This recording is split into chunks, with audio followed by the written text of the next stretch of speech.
संत कबीरदास ने कहा था, ऐसी वाणी बोलिए मन का आपा खोए, औरन को शीतल करे आपहु शीतल होए।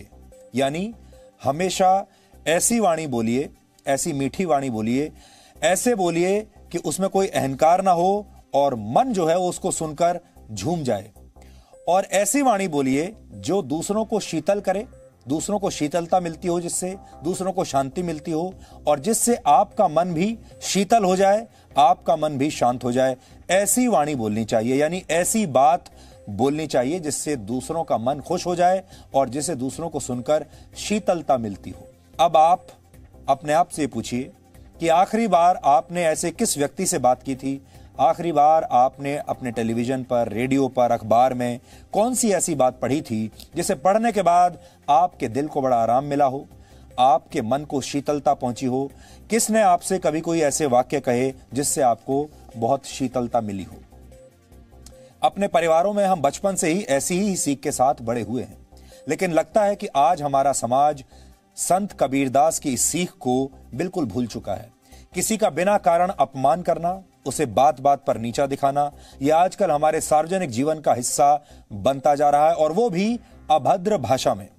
संत कबीरदास के नाम पर राजनीति करने वाले तो बहुत सारे लोग हैं, उनके नाम पर वोट मांगने वाले भी बहुत सारे लोग हैं, ये कहने वाले भी लोग बहुत हैं कि संत कबीरदास की जयंती पर छुट्टी होनी चाहिए या फिर उनके नाम का कोई मंदिर बनना चाहिए या कोई और स्मारक बनना चाहिए। ये सब मांग बहुत होती रहती है, लेकिन संत कबीर की ये सीख किसी को याद नहीं। 15वीं शताब्दी में पैदा हुए संत कबीरदास काशी में रहा करते थे। वो एक ऐसे कवि थे जो आम बोलचाल की भाषा में बहुत बड़ी बड़ी बातें कह दिया करते थे। उनके दोहे आज भी लोगों को जीवन से जुड़े हुए बहुत गहरे संदेश देते हैं। कबीरदास सही मायने में धर्मनिरपेक्ष थे, क्योंकि वो हिंदू और मुस्लिम दोनों ही धर्मों की बुरी बातों के खिलाफ खुलकर लिखते थे। पिछले साल एक फिल्म आई थी जिसका नाम था कबीर सिंह। इस फिल्म में मुख्य भूमिका शाहिद कपूर ने निभाई थी। कबीर सिंह एक मेडिकल स्टूडेंट की कहानी है जो शराब पीता है और बहुत लड़कियों के साथ रिश्ते भी रखता है। फिल्म में आक्रामक आचरण और अभद्र भाषा की भरमार थी और ये एक तरह से इमोशनल वायलेंस की कहानी थी। इसमें बहुत सारी बातें ऐसी बताई गई थी जो शायद हमारे समाज को स्वीकार ना हो, लेकिन ये कहकर बताई गई थी कि यही आधुनिक भारत है और आधुनिक भारत का युवा भी यही है। ये फिल्म देश में बहुत पसंद की गई, खास तौर पर युवाओं में ये फिल्म बहुत लोकप्रिय हुई। फिल्म के रिलीज के पहले सप्ताह के अंदर ही इसने 100 करोड़ से ज्यादा की कमाई कर ली थी और ये 2019 की छठी सबसे ज्यादा कमाई करने वाली फिल्म बन गई थी। यही कारण है कि हम आज ये पूछ रहे हैं कि क्या हमारा समाज संत कबीरदास को छोड़कर कबीर सिंह वाली शैली को अब पसंद करने लगा है?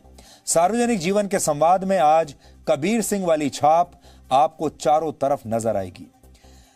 आज देश के प्रधानमंत्री नरेंद्र मोदी का जन्मदिन है, 70वां जन्मदिन है। इस अवसर पर उन्हें दुनिया के हर बड़े राष्ट्राध्यक्ष ने शुभकामना संदेश भेजे हैं, लेकिन अपने देश में विपक्ष उन्हें अभद्र और अमर्यादित भाषा में संबोधित कर रहा है। आज भी दुनिया के बड़े बड़े नेता जब हमारे देश के प्रधानमंत्री को अपने बधाई संदेश भेजते हैं, उनकी तारीफ करते हैं, तो इससे भारत की इज्जत बढ़ती है।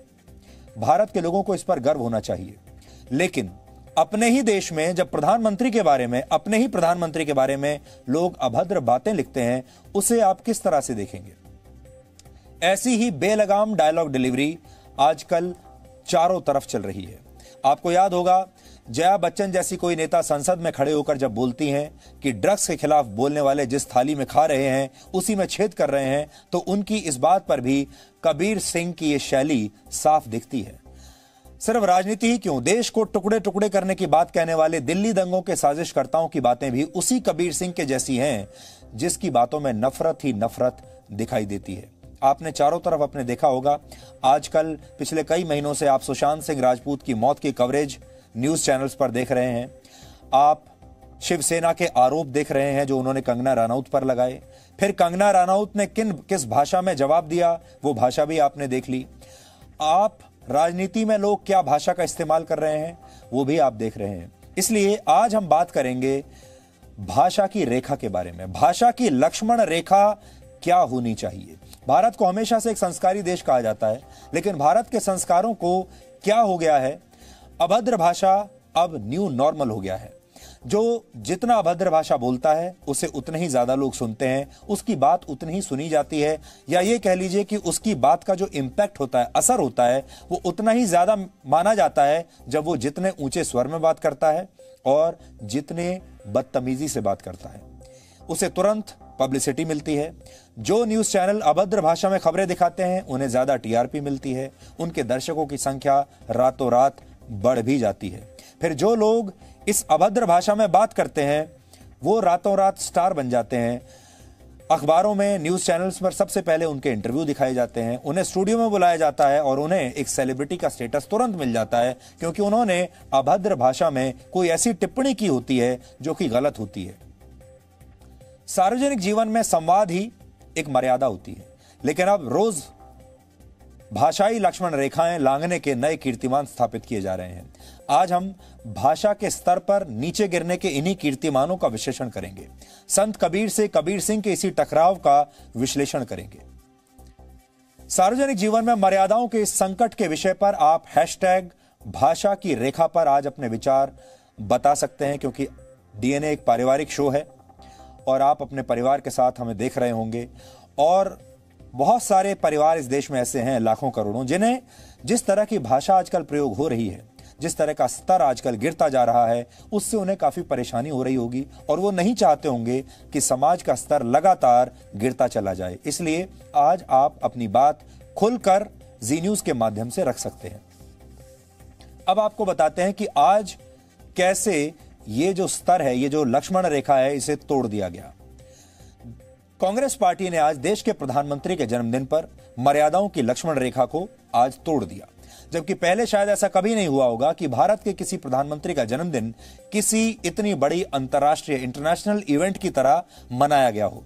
आज प्रधानमंत्री नरेंद्र मोदी का 70वां जन्मदिन कुछ इसी अंदाज में पूरी दुनिया में मनाया गया। इस मौके पर दिन भर उन्हें दुनिया भर से बधाइयां मिलती रहीं।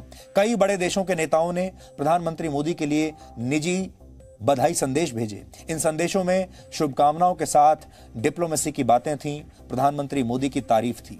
सबसे खास था ऑस्ट्रेलिया के प्रधानमंत्री स्कॉट मॉरिसन का शुभकामना संदेश, जो उन्होंने हिंदी में लिखा। इसमें उन्होंने लिखा, मेरे प्रिय मित्र नरेंद्र मोदी, आपको जन्मदिन की बहुत शुभकामनाएं। मुझे विश्वास है कि आने वाले साल में भारत और ऑस्ट्रेलिया के संबंध नई ऊंचाइयों पर पहुंचेंगे। आपका दिन मंगलमय हो। जल्दी मिलेंगे। चीन से भारत के रिश्तों में तनाव के बीच ऑस्ट्रेलिया और भारत में काफी नजदीकी आई है। भारत ने चीन की विस्तारवादी नीतियों का मुकाबला करने के लिए ऑस्ट्रेलिया, अमेरिका और जापान के साथ मिलकर एक गठबंधन बनाया है, जिसे क्वाड कहा जाता है। उस दृष्टिकोण से भी ऑस्ट्रेलिया के प्रधानमंत्री का यह मैसेज बहुत महत्वपूर्ण माना जाएगा, और वो भी उन्होंने हिंदी में लिखा। रशिया के राष्ट्रपति व्लादिमीर पुतिन ने प्रधानमंत्री मोदी को बधाई दी और लिखा, आपके नेतृत्व में भारत सामाजिक, आर्थिक और टेक्नोलॉजी तीनों क्षेत्रों में प्रगति कर रहा है। ब्रिटेन के प्रधानमंत्री बोरिस जॉनसन ने प्रधानमंत्री मोदी को ट्विटर पर बधाई दी और उनसे जल्द मिलने की इच्छा जताई। जर्मनी की चांसलर एंगेला मर्केल ने चिट्ठी लिखकर जन्मदिन की बधाई दी। चिट्ठी में प्रधानमंत्री मोदी के लिए प्रिय नरेंद्र कहकर उन्होंने संबोधन किया, और इस पत्र में एंगेला मर्केल ने कोरोना वायरस से निपटने में सहयोग की बात लिखी। फिनलैंड की प्रधानमंत्री ने भी प्रधानमंत्री मोदी को चिट्ठी लिखकर जन्मदिन की शुभकामनाएं दी हैं। नेपाल के प्रधानमंत्री केपी शर्मा ओली ने भी बधाई दी है और इसमें उन्होंने भारत के साथ रिश्ते मजबूत करने की इच्छा जताई है। इसी तरह श्रीलंका के प्रधानमंत्री महिंदा राजपक्षे ने शुभकामना संदेश भेजा है। उन्होंने नरेंद्र मोदी को माय गुड फ्रेंड कहकर संबोधित किया है, मेरे प्रिय मित्र। देश में भी आज आम लोगों ने प्रधानमंत्री के जन्मदिन को अपने अपने तरीके से सेलिब्रेट किया। कई जगह ब्लड डोनेशन कैंप आयोजित हुए। कई लोगों ने तरह तरह की कलाकृतियां बनाकर उनके जन्मदिन को यादगार बनाने की कोशिश की। प्रधानमंत्री मोदी के जन्मदिन पर एक खास तस्वीर आज हम आपको जरूर दिखाना चाहेंगे। उड़ीसा में पुरी के मशहूर सैंड आर्टिस्ट सुदर्शन पटनायक ने समंदर के किनारे प्रधानमंत्री नरेंद्र मोदी की 7 फीट ऊंची एक कलाकृति बनाकर उन्हें जन्मदिन की बधाई दी है। संदेश नाम के एक व्यक्ति ने पीपल के पत्ते पर प्रधानमंत्री मोदी की तस्वीर बनाकर ट्विटर पर पोस्ट की। प्रधानमंत्री ने उन्हें इस अनोखी कलाकृति के लिए धन्यवाद भी दिया। प्रधानमंत्री को मिलने वाला यह सम्मान एक देश के तौर पर हम सभी के लिए गर्व की बात है।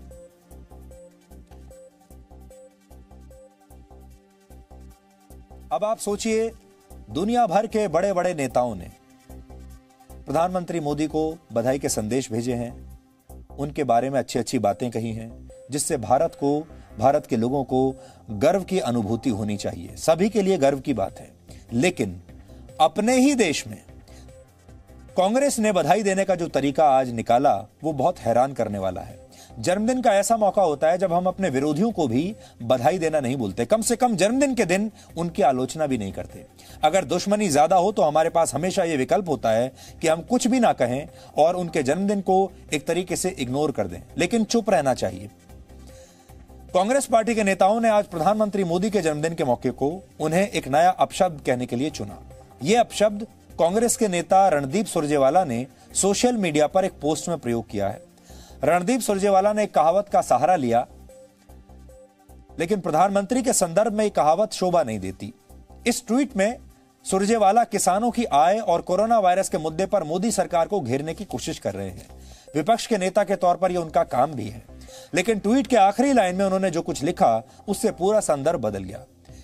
इसे पढ़कर नहीं लगता कि कांग्रेस की चिंता किसानों या कोरोना वायरस को लेकर है। वो इसके बहाने देश के प्रधानमंत्री से अपनी कोई निजी नाराजगी शायद निकालना चाहती है, ऐसा लगता है। ये मामला सिर्फ प्रधानमंत्री को गाली देने का नहीं है, अपशब्द कहने का नहीं है। दरअसल ये भारतीय राजनीति के एक और पतन का लक्षण है। राजनीति में विरोधियों के बीच कड़वी भाषा का इस्तेमाल कोई नई बात नहीं है, लेकिन कम से कम जन्मदिन जैसे मौकों पर ऐसी भाषा पहले कभी प्रयोग नहीं की गई। केंद्रीय मंत्री नरेंद्र सिंह तोमर ने कहा कि कांग्रेस पार्टी ने आज राजनीति के स्तर को बहुत नीचे गिरा दिया है। रणदीप जी सुरजेवाला का खुद का आधार तो हरियाणा में है नहीं। जबरदस्ती कोई भी बात करके राजनीति को हल्का करने की कोशिश करते हैं। मैं इस प्रकार के उनके बयान की कठोर शब्दों में निंदा करता हूँ। कांग्रेस का सांस्कृतिक परंपराओं से, भारतीय परंपराओं से कोई लेना देना नहीं है। ये तो कुल मिला के दिवालिया राजनीतिक दल है। जनता ने भी इसको दिवालिया घोषित कर दिया है और अब बुद्धि से भी नेतृत्व पूरी तरह दिवालिया हो गया। कांग्रेस ने प्रधानमंत्री मोदी की सरकार के लिए जिस कहावत का इस्तेमाल किया है उसकी सच्चाई दिखाने के लिए हम आपको आज एक आंकड़ा जरूर दिखाना चाहेंगे। यहां यह जानना आपके लिए जरूरी है कांग्रेस का चुनावी प्रदर्शन कैसा रहा, क्योंकि किसी भी लोकतंत्र में राजनीतिक पार्टियों के बीच की लड़ाई राजनीतिक होती है और हर पॉलिटिकल पार्टी को 5 साल में एक मौका जरूर मिलता है यह बताने का कि देश की जनता उन्हें कितना समर्थन करती है, उन्हें कितना प्यार करती है। और ये 5 साल में मौका कांग्रेस पार्टी को भी मिला, 2019 में भी मिला, 2014 में भी मिला। इस देश में पिछले साल ही चुनाव होकर हटे हैं। 2019 में सिर्फ लगभग आप मान लीजिए 1 साल से जरा ऊपर हुआ है चुनाव हुए, और उस चुनाव में प्रधानमंत्री मोदी और बीजेपी बहुमत के साथ 2014 से भी ज्यादा सीटों के साथ इस देश के लोगों द्वारा चुनकर सत्ता में आई है। जब इस देश के लोगों ने अपना फैसला सुना दिया, इतनी सीटें दे दी, उसके बावजूद 1 साल के अंदर अंदर कांग्रेस पार्टी और विपक्ष ये कहने लगी कि ये तो देश के साथ धोखा हो गया। ये बात कांग्रेस पार्टी या देश के जो विपक्षी दल हैं चुनाव में क्यों नहीं कहते, ये ताकत चुनाव में क्यों नहीं दिखाते। 2014 के लोकसभा चुनाव में कांग्रेस ने 44 सीटें जीती थी, ये सारे आरोप लगाने के बावजूद। यह संख्या इतनी कम थी कि कांग्रेस को मुख्य विपक्षी दल का औपचारिक दर्जा भी तब नहीं मिल पाया था। फिर पिछले साल जो चुनाव हुआ 2019 में, उसमें कांग्रेस को सिर्फ 52 सीटें मिली हैं। अब आप अंदाजा लगा सकते हैं कि एक चुनाव में 44 और एक चुनाव में 52 सीटें जीतने वाली कांग्रेस पार्टी आज कितनी बेचैन है, और वो चुनावी मैदान में प्रदर्शन करने की बजाय सिर्फ सोशल मीडिया पर चुनाव लड़ना चाहती है, सोशल मीडिया पर वो दुष्प्रचार करना चाहती है। प्रधानमंत्री नरेंद्र मोदी को ट्विटर, फेसबुक, नमो ऐप और उनकी वेबसाइट जैसे प्लेटफॉर्म्स को मिलाकर पूरी दुनिया से 50 लाख से ज्यादा बधाई संदेश आज मिले हैं। पूरे सोशल मीडिया पर मिलाकर 50 लाख से ज्यादा, और अब तक वो ट्विटर पर अकेले 120 से ज्यादा संदेशों को जवाब भी दे चुके हैं। जिन लोगों को उन्होंने जवाब दिए हैं वो बड़े लोग भी हैं, लेकिन उनमें आम लोग भी हैं। ऐसे लोगों को भी उन्होंने जवाब दिए हैं जिनके शायद 50, 100, 200 फॉलोअर्स रहे होंगे, और वो आम लोग हैं, कोई बड़े सेलिब्रिटीज नहीं है, नीले टिक वाले वेरीफाइड अकाउंट वाले लोग नहीं हैं। ऐसे लोगों को भी प्रधानमंत्री मोदी ने आज जवाब दिया है। यहां ध्यान देने वाली बात यह है कि आज दुनिया के बड़े बड़े देशों के नेताओं ने प्रधानमंत्री मोदी को जन्मदिन की बधाई दी, लेकिन इन राष्ट्र प्रमुखों में चीन के राष्ट्रपति शी जिनपिंग का नाम नहीं है। उन्होंने आज बधाई नहीं दी। चीन लगातार एलएसी पर तनाव कम करने की बात कर रहा है। आज अगर शी जिनपिंग चाहते तो प्रधानमंत्री मोदी को बधाई संदेश भेजकर दोनों देशों के बीच संबंधों की नई शुरुआत कर सकते थे, लेकिन उन्होंने ऐसा किया नहीं। इसी साल 15 जून को शी जिनपिंग का जन्मदिन था और तब प्रधानमंत्री मोदी ने भी उन्हें जन्मदिन की शुभकामनाओं का संदेश नहीं भेजा था। आपको याद होगा 15 जून को ही उसी दिन लद्दाख की गलवान घाटी में भारत और चीन के सैनिकों के बीच संघर्ष हुआ था, जिसमें भारत के 20 सैनिक शहीद हो गए थे। किसी देश की अंतर्राष्ट्रीय छवि और कूटनीतिक ताकत उस देश का नेतृत्व करने वाले नेता पर निर्भर करती है।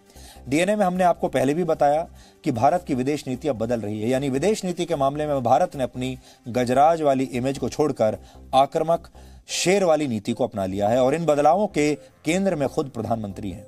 आज उनका जन्मदिन है, इसलिए आज उनका दिन है। आज एक नजर डालने का दिन है कि उनमें ऐसा क्या खास है जो भारत के दूसरे प्रधानमंत्रियों में नहीं था। उनमें ऐसा क्या खास है कि आज दुनिया के बड़े बड़े नेता उन्हें बधाई दे रहे हैं। प्रधानमंत्री मोदी हमेशा दूसरे राष्ट्र प्रमुखों या राष्ट्र अध्यक्षों के साथ अपने निजी संबंध बनाकर रखते हैं।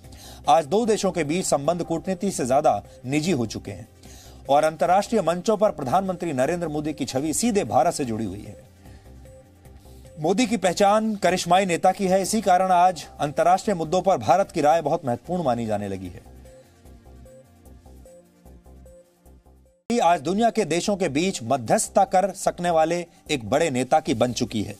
ये कुछ खास बातें हैं। दुनिया आज प्रधानमंत्री मोदी को बड़े फैसले लेने वाले नेता के तौर पर देखती है। चीन से कड़ा रुख अपनाया जो उन्होंने, वो पूरी दुनिया में आज देखा जा रहा है। मोदी हमेशा अपने बड़े लक्ष्य रखते हैं।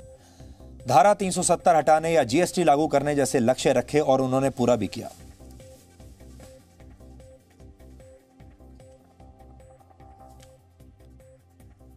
पिछले 6 वर्षों में मैंने 3 बार प्रधानमंत्री नरेंद्र मोदी का इंटरव्यू किया है और इसमें सबसे महत्वपूर्ण है वर्ष 2019 के लोकसभा चुनाव से ठीक पहले दिल्ली में उनके घर पर जाकर उनसे बातचीत। इस लोकसभा चुनाव में, यानी जो पिछले साल का लोकसभा चुनाव था, नरेंद्र मोदी के विरोधी उनकी हार की भविष्यवाणियां कर रहे थे। आपको भी याद होगा 2019 के चुनाव से पहले यह कहा जा रहा था कि इस बार तो बीजेपी बुरी तरह हारेगी, नरेंद्र मोदी बुरी तरह हारेंगे और गठबंधन सरकार भी बड़ी मुश्किल से बनेगी, ये कहा जा रहा था। लेकिन खुद प्रधानमंत्री मोदी ने विरोधियों की इस भविष्यवाणी को लेकर तब क्या कहा था, पहले आप सवाल सुनिए। जब उनसे हमने इंटरव्यू किया था, एक दो बात मैं आपको बताना चाहता हूं कि जब मैं उनसे इंटरव्यू करने के लिए गया तो वो दिन भर चुनाव प्रचार कर रहे थे और उन्होंने हमें शाम का समय दिया था और उन्होंने कहा था कि मैं दिन में चुनाव प्रचार में व्यस्त रहूंगा, आप शाम को आइए। वो दिन भर सुबह 6 बजे से निकले हुए चुनाव प्रचार करने के बाद रात में करीब 8 बजे हमसे मिले, सीधे गाड़ी से उतरे और गाड़ी से सीधे उतरते ही सीधे हमारे पास आ गए और उस वक्त भी थकान का कोई नामो निशान नहीं था। फ्रेश दिख रहे थे, मूड बिल्कुल ठीक था, प्रसन्नचित्त थे और तमाम तरह के सवालों को सुनने के लिए तैयार थे और आप उनसे उस समय कुछ भी पूछ सकते थे और उन्होंने हर सवाल को, चाहे वो कड़वा सवाल हो या मीठा सवाल हो, सबको ध्यान से सुना और बहुत ध्यान से सोच समझकर शालीनता के साथ हर सवाल का जवाब दिया। तो जब वो आए सीधे गाड़ी से उतरकर, सबसे पहले मैंने उनसे क्या पूछा ये आप देखिए। सर नमस्कार। सुधीर जी, आपका बहुत बहुत स्वागत है। धन्यवाद भैया। और जी के दर्शकों को भी हमारा नमस्कार। जी के जो करोड़ों दर्शक हैं देश और विदेश में, वो आपको जी न्यूज़ पर देखना चाहते थे बहुत लंबे समय से। 2018 में आपने हमें एक इंटरव्यू दिया था और आज आपने फिर से समय निकाला, आपका बहुत बहुत शुक्रिया। धन्यवाद जी। जब आप चुनाव प्रचार में गए हुए थे बाहर, तो हम लोग तो थोड़ा पहले आ गए थे यहाँ। हाँ। तो सारे लोग बाहर पूरे देश में एक ही सवाल पूछते हैं कि चुनाव के बाद कौन आ रहा है, और आपके विरोधी ये सपना देख रहे हैं कि आप अपना बोरिया बिस्तर यहाँ से पैक कर रहे हैं। तो हम भी जब आए तो हम देख रहे थे कि शायद आपने कुछ पैकिंग वगैरह शुरू की, बोरिया बिस्तर आपका कहीं पैक होते हुए हमें दिख जाए। तो पहला सवाल यही है कि पैकिंग आपने शुरू की या अभी आप यहीं रहेंगे? और हमने तो ये भी सुना है कि आपने 100 दिन का एजेंडा भी अपना अगली सरकार का तैयार कर लिया है। विरोधी लोग क्या सोच रहे हैं मुझे मालूम नहीं है, उनको सपने देखने का पूरा हक है और अपने ख्वाबों में वो खोए रहे, तो इसके लिए मेरी शुभकामनाएं हैं। जहाँ तक चुनाव का सवाल है, मैं पूरे देश का भ्रमण कर चुका हूँ, कई राज्यों में अनेक बार जा चुका हूँ, और एक प्रकार से मैं कहूँ तो पिछले 5 साल में दफ्तर में कैद नहीं था। मेरी कार्यशैली ऐसी है कि मैं जनता में था जी। शायद ही कोई फ्राइडे सैटरडे संडे ऐसा होगा कि मैंने हिंदुस्तान के किसी न किसी कोने में जा कर के जनता के बीच समय बिताया ना हो। तो एक प्रकार से मैं जीवंत संपर्क वाला व्यक्ति हूँ, और उस सारे अनुभव के आधार पर मैं कह सकता हूँ जी कि देश की जनता मजबूत सरकार चाहती है, जी। देश की जनता निर्णायक सरकार चाहती है। मई 2019 का इंटरव्यू है। कोई नहीं जानता था कि चुनाव के नतीजे कैसे आएंगे, लेकिन उस दिन भी मई में आप देखिए वो कितने आश्वस्त नजर आ रहे थे, कितने कॉन्फिडेंट नजर आ रहे थे, जैसे इन्हें पहले से पता है कि वो जीतने ही वाले हैं। जनता की नब्ज उन्हें पढ़ना अच्छी तरह से आता है। चुनाव जीतने के लिए किसी भी देश की जनता को समझना बहुत जरूरी होता है, जनता की नब्ज को समझना जरूरी होता है, और जब कोई नेता जनता को समझ लेता है तो उस देश के डीएनए को भी अच्छी तरह से समझ लेता है। प्रधानमंत्री मोदी अलग अलग मंचों और सोशल मीडिया के प्लेटफॉर्म्स पर जनता से संवाद स्थापित करने के लिए नए नए तरीके हमेशा अपनाते रहते हैं, चाहे वो रेडियो पर मन की बात हो या फिर ट्विटर के जरिए आम जनता से जुड़ने का रास्ता ढूंढना हो। जनता के मन की बात को समझ लेने की उनकी खूबी प्रधानमंत्री मोदी को बहुत अलग बना देती है। उनका जो संचार का जो तरीका है, संवाद करने का तरीका है, वो बहुत अलग है। आप खुद सोचिए, इससे पहले कितने लोगों ने यह सोचा होगा कि प्रधानमंत्री भी रेडियो का कोई शो कर सकते हैं। आज तक रिकॉर्ड किए गए सभी इंटरव्यूज में मैंने हर मुद्दे पर उनसे सवाल पूछे हैं, और प्रधानमंत्री ने कभी ना तो कोई सवाल पूछने से रोका और ना ही कभी कोई ऐसा मौका आया जब मुझे अपने सवालों के जवाब ना मिले हों। हालांकि एजेंडा चलाने वाले पत्रकारों ने आज के दिन प्रधानमंत्री मोदी का इंटरव्यू लेने के अपने अनुभवों के बारे में बताया है, और इसमें कई डिजाइनर पत्रकारों ने अपनी पक्षपातपूर्ण राय भी रखी है। विपक्ष ने प्रधानमंत्री के खिलाफ लगातार अपशब्दों का इस्तेमाल किया। इन्हें सुनकर प्रधानमंत्री क्या सोचते हैं, यानी जब उनके बारे में अपशब्द कहे जाते हैं, उनका मजाक उड़ाया जाता है और ट्विटर पर उनके बारे में नेगेटिव ट्रेंड चलाए जाते हैं, तो उन्हें कैसा लगता होगा। जैसे आज अगर आप देखें तो आज बड़ी संख्या में लोग उन्हें बधाई दे रहे हैं, लेकिन इस देश में ही ऐसे लोग भी हैं जो ट्विटर पर, सोशल मीडिया पर उनके खिलाफ हैशटैग चला रहे हैं, उन्हें ट्रेंड करवा रहे हैं और उनका मजाक उड़ा रहे हैं। एक प्रधानमंत्री के तौर पर जब वो ये सब कुछ होते हुए देखते हैं तो उन्हें कैसा लगता है, ये बात मैंने उनसे पूछी थी। आपने कहा कि आप भी हम लोगों की तरह ही हैं और आप आम इंसान की तरह जीते हैं और आपका मन भी आम इंसान जैसा ही है, लेकिन जो शब्दों का प्रयोग आपके लिए हुआ इस दौरान, ये इस चुनाव प्रचार में तो बहुत हुआ, पहले भी हुआ। चोर आपको कहा गया, नीच कहा गया, भस्मासुर, मौत का सौदागर, दुर्योधन। आप शायद भारत के पहले प्रधानमंत्री होंगे जिसके बारे में इतने ज़्यादा अपशब्द कहे गए। तो आप नेता हैं, इतने तजुर्बेकार हैं, वो बात अलग है, आपको आदत होगी और सुनते सुनते शायद आदत पड़ गई होगी, लेकिन आप क्योंकि आम इंसान हैं, आपके मन में कभी इस बात का दर्द भी होता होगा कि आपसे ऐसी क्या गलती हुई जो ये सारी शब्दावली आपके नाम के साथ जुड़ी। कभी आपको उसका बुरा लगता है? मैं इंसान हूँ, दर्द मुझे भी होता है, लेकिन मेरी कुछ जिम्मेवारियां हैं, इसलिए उस दर्द को पी जाता हूँ। और ये आज से नहीं, पिछले 20 साल से पीता आया हूँ। लेकिन आप सीमा जब छोड़ देते हो तो आज मैंने पहली बार जी कुरुक्षेत्र की मेरी पब्लिक मीटिंग में क्या क्या मेरे लिए कहा गया उसका एक लिस्टिंग किया है।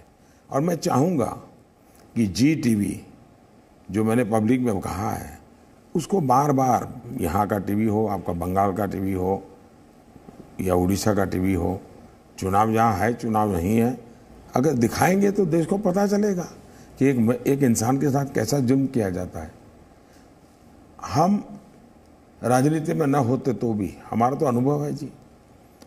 हम जैसे लोग, और मैं अकेला नहीं हूँ, करोड़ों लोग हैं, हम जिस गरीबी से निकलते हैं, हम जिस पिछड़ेपन से निकलते हैं, तो हमने डगर डगर अपमान सहे हैं जी।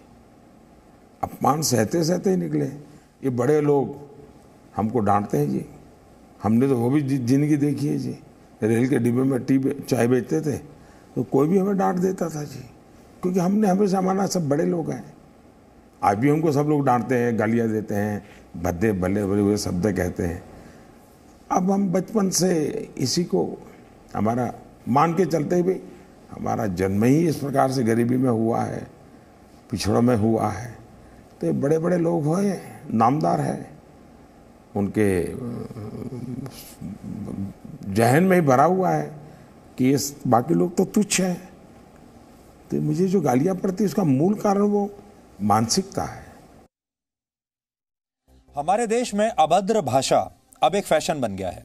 लोगों को अभद्र भाषा बोलने में अच्छा लगता है, वही उनका स्तर है। और बहुत सारे लोग ऐसे भी हैं जो ऐसी ही भाषा सुनना भी चाहते हैं। अभद्र भाषा अब एक फैशन है, एक नया नॉर्मल बन गया है। अब मैं आपको 2018 में मैंने इससे यानी 2019 से एक साल पहले 2018 में भी मैंने उनका एक इंटरव्यू किया था। बहुत सारे लोग ये कहते हैं कि वो मीडिया से बात नहीं करते, लेकिन आप आज खुद देखिए कि उन्होंने हमसे ही अकेले कितनी बार बात की है और बाकी लोगों से भी वो अक्सर बात करते रहते हैं। लेकिन हमारे देश में एक फैशन है, वो ये कि आप प्रधानमंत्री से कोई पॉजिटिव सवाल नहीं पूछ सकते। अगर आपने प्रधानमंत्री से कोई पॉजिटिव सवाल पूछ लिया, अगर सकारात्मकता को लेकर कोई सवाल पूछ लिया, तो आप पर आरोप लगते चले जाएंगे। पूछने वाले पर भी आरोप लगेंगे और इंटरव्यू देने वाले पर भी आरोप लगेंगे। अब आपको एक ऐसा सवाल दिखा रहा हूं जो मैंने पूछा था, लेकिन हम पर कई आरोप लगे और यह कहा गया कि यह सवाल अच्छा नहीं था, यह सवाल नहीं पूछना चाहिए था। लेकिन हमारा तर्क यह है, क्या पूरा देश ये जानना नहीं चाहता कि एक देश का प्रधानमंत्री जो 70 साल की उम्र में भी आज भी दिन में 18 घंटे काम करता है, कैसे कर पाता है?